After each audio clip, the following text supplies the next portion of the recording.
こんにちは。あかりです。今回はメタリックチャイルドの攻略指南をします。目標は難易度ノーマルで1周クリアです。まずステージセレクトの順番ですが、ぶっちゃけどこからでもいいです。強いて言うなら最初はギガンティックがいいかも。ギガンティック戦は特殊バトルになっていますが、通常攻撃でバッテリーを貯めつつ、盾でガードしていれば楽勝です。第2形態の全体ビームだけはガードできないので注意。むしろボスより道中のこいつの方が厄介ですね。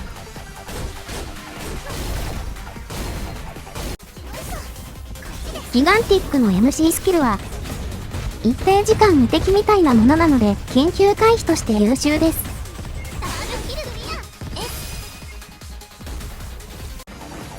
武器はソード&シールドがおすすめです。ガードはローリングと違ってタイミングがずれても大丈夫なので安定しやすいです。ただしガードで防げない炎やつかみ技などには注意しましょう。大型の敵は攻撃直前に警告音が鳴るため音が聞こえたらガードです。攻撃は一発で終わらないことも多いのでパターンを覚えましょう。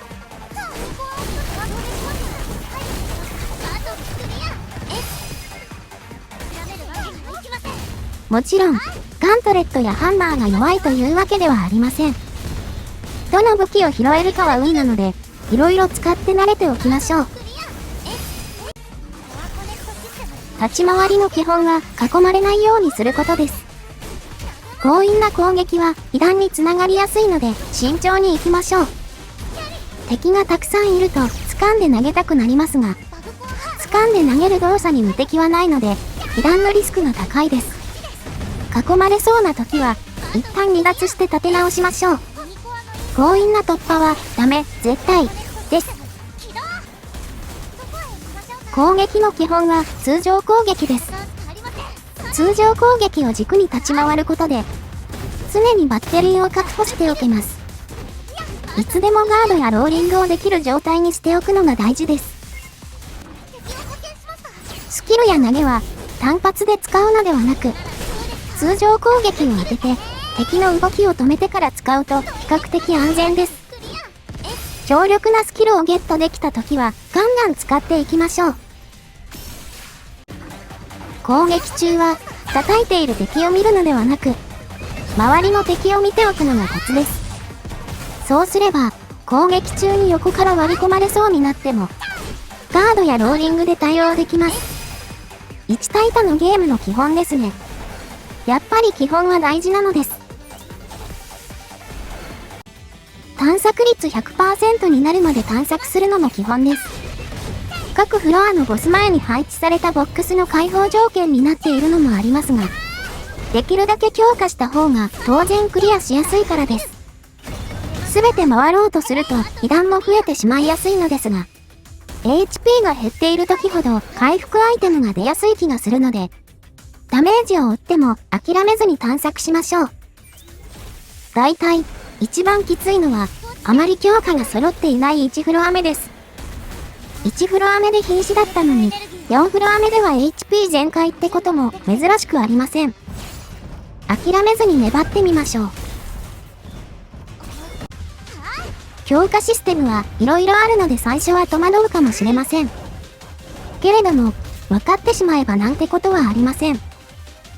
主な強化システムは拠点での永続強化、スーパーコアでのステージ中強化、ミニコアでの時間制限付き強化、この3つです。まず拠点での強化は効果が永続するタイプです。確実ですがその分効果は控えめです。最優先は HP の上限増加で、次は回復量増加とバッテリーがおすすめ。アップグレードスタート。アップグレードコンプリート。次にスーパーコアによる強化ですが、ステージ中はずっと効果が続くけど拠点に戻ると失われるタイプです。コアエネルギーがチャージされるたびに4つの候補から1つを選んで強化していきます。最大で10段階まであります。スキル取得にバグコアが必要なこともあるため、道中のミニコアは基本的に全て取得することになります。チャージ時にバグコアが足りない場合は、一旦選択を保留して次の機会に取得しても OK。おすすめは攻撃範囲や投げの強化、フロア回数で攻撃力が上がるやつなどです。レアリティよりも効果を優先しましょう。そしてミニコアは時間制限付きの一時的な強化になります。時間制限付きなので効果も高めになっています。例えば大型の敵もつかめるようになるグラップラーなどは特に優秀です。入手機会は多いものの、デメリット付きのバグコアが混ざっているのが困りものです。とはいえ、バグコアはスーパーコアの取得に必要なので、全部食べていきましょう。3つセットした時のコアコネクト状態ですが、バグコアでも発動します。コアコネクト状態は非常に強力なので、維持するためにもミニコアは食べましょう。ただし、ミニコアを維持するために、焦って被弾してしまっては本末転倒です。HP を最優先にした慎重な立ち回りを忘れないようにしましょう。最後におさらいです。ステージセレクトは最初はギガンティックがいいかも。武器はソード&シールドがおすすめ。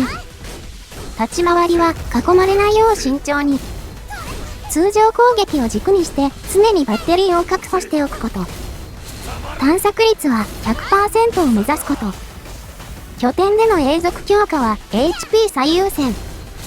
スーパーコアはレアリティより効果を重視。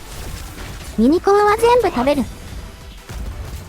一つ一つのステージが長くて大変ですが、焦らず、雑にならず、防御を意識した慎重な立ち回りを心がければ、おのずとクリアは近づいてくるはずです。